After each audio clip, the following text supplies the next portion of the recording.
Sebagai seorang kuli bangunan, tidak mudah bagi pria ini menjalani hubungan bersama gadis yang disayanginya. Lu hanyalah seorang kuli bangunan. Demi membuat pasangannya Yao Yao bahagia, ia rela melakukan apapun agar bisa menikahi kekasihnya itu nanti. Pertemuan mereka pertama kali terjadi saat SMA. Lu sedikit tertarik dengan Yao Yao awalnya. Hari itu Yao Yao yang pemalu kaget ketika Lu bersama saudaranya Kiao masuk ke ruangan itu. Yao Yao yang panik kemudian bersembunyi di balik gorden jendela. Lu tahu ada orang di ruangan tersebut, apalagi ada MP3 milik Yao Yao tertinggal di sana. Benar saja Lu melihat sepatu Yao Yao ada di sana. Ia mencoba mendekat kepada Yao Yao yang bersembunyi di balik gorden itu. Sampai tiba-tiba akhirnya Yao Yao berlari keluar dari sana, kabur dari mereka berdua. Namun Yao Yao lupa membawa MP3 yang tertinggal. Malam itu Lu mencoba mendengarkan musik apa yang didengar wanita itu, karena di kasetnya tertulis belajar bahasa Inggris. Inilah hari pertama Lu mulai penasaran akan gadis tersebut. Ia mulai mencoba mengikuti gadis itu kemanapun ia pergi. Lu mencoba memperkenalkan dirinya kepada Yao Yao. Lu juga mengembalikan MP3 milik Yao Yao kepada gadis itu. Namun kaset yang ada di dalamnya malah ditukar oleh Lu yang sengaja agar Yao Yao tetap bisa berhubungan dengannya. Di satu sisi, sahabat karib Lu yakni Kiao diam-diam juga naksir kepada teman dekat Yao Yao yaitu Qin. Setiap hari ada saja hal yang dilakukan Lu agar bisa dekat kepada Yao Yao yang masih enggan untuk menanggapi si pria ini. Sampai tiba-tiba Lu kemudian diam-diam memberikan surat kepada Yao Yao. Diam-diam Yao Yao ternyata sangat senang mendapat surat tersebut. Lalu ada nomor tidak dikenal mengirim pesan kepada Lu untuk bertemu. Lu bisa menebak itu siapa dan kemudian dia segera berlari mencari Yao Yao yang sedang belajar di kelasnya. Tapi karena Yao Yao sedang sibuk belajar, ia tidak mau membalas pesan yang dikirim Lu kepadanya. Akhirnya ketika Lu akan pergi, tiba-tiba Yao Yao memberi pesan untuk menunggu di atap. Jadilah Lu yang gembira kemudian berlari ke sana dan diam-diam Yao Yao tersenyum melihatnya. Yao Yao buru-buru berlari keluar ketika jam istirahat. Namun ia tidak sengaja menabrak guru yang lewat di dekatnya dan surat milik Lu terjatuh. Membuat guru itu kemudian penasaran surat apa yang dibawa Yao Yao. Karena suratnya tertahan, alhasil guru itu mencoba mempermalukan Lu di televisi sekolah. Rambutnya sudah botak. Yao Yao mencoba berpura-pura tidak dengar ketika Lu mengakui perbuatannya karena sudah mengirim surat kepada rekan wanita dan mengganggunya belajar. Lu bahkan tidak malu ketika tiba-tiba ia menyebutkan nama Yao Yao di televisi itu. Dan tentu saja Yao Yao gembira mendengar gombalan pria itu.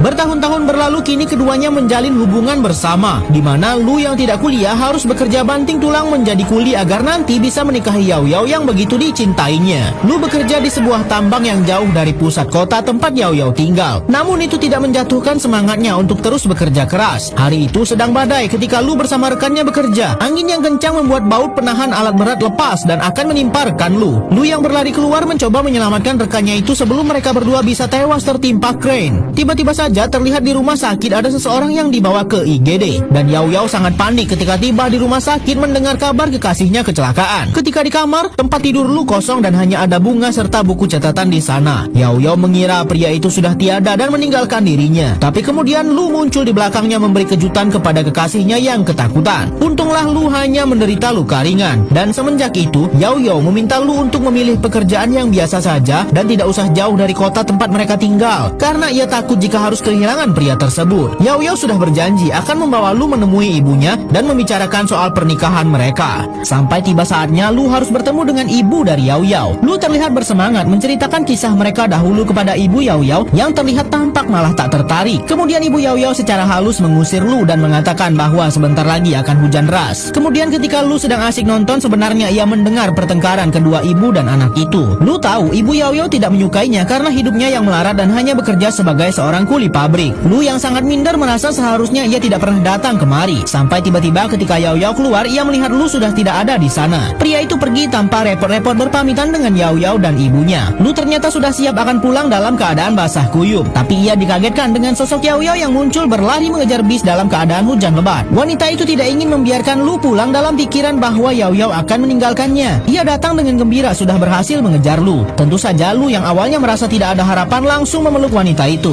dan yakin hubungan mereka akan berjalan dengan baik. Kedua sejoli ini memutuskan untuk membeli apartemen sederhana untuk mereka berdua tinggal. Mereka juga mengatur keuangan bagaimana membuat apartemen itu layak ditinggali, lalu membeli barang-barang bekas untuk mengisi apartemen mereka. Semuanya berjalan dengan sempurna dan kebahagiaan karena mereka akan menjalani hari bersama sampai nantinya tabungan mereka cukup untuk menikah. Yao Yao akan melanjutkan kuliahnya sedangkan Lu sendiri mencari pekerjaan untuk menghidupi mereka berdua. Ia bekerja kepada kenalannya dan diangkat sebagai supervisor bangunan. Ia bahkan dijanjikan akan diberikan sebuah apartemen yang menghadap ke sungai oleh bosnya serta uang muka yang cukup besar. Malam itu teman Lu dan Yao Yao Yao datang merayakan kepindahan mereka di apartemen baru ini. Diam-diam sebenarnya Kiao naksir berat dengan Qin, sahabat Yao Yao. Namun karena ia tak berduit, Qin lebih tertarik dengan direktur di tempat dirinya bekerja. Ketika Qin akan pulang, Yao Yao penasaran untuk bertanya kepada temannya itu, namun Qin hanya menjawab ia tidak bisa bersama dengan Kiao. Karena melihat Yao Yao bersama Lu yang melarat saja, ia tak sanggup. Kiao iri dengan sahabatnya karena bisa dicintai Yao Yao dengan tulus tanpa memandang apapun. Ketika kedua teman mereka pulang, Yao Yao tidak sengaja menemukan brosur sebuah apartemen baru yang disimpan Lu. Itu adalah mimpi Lu untuk bisa memberikan tempat tinggal layak kepada Yao Yao. Esoknya ketika Lu sedang bekerja, ada sebuah masalah di mana izin untuk mengecor bangunan mereka tertahan. Dan itu membuat Lu sebagai mandor dan supervisor tidak bisa berbuat apapun, walau bosnya merasa tidak senang. Lu teguh dengan pendirian jika belum ada izin ia tak mau bekerja melakukan pengecoran. Masalah Lu bertambah di mana ketika melihat slip gajinya, ada banyak potongan karena ia sering pulang dan tak menginap. Jadilah Lu meminta izin kepada Yao Yao ia akan tinggal di tempat kerjanya agar gajinya bisa utuh dan kebutuhan mereka tak berkurang.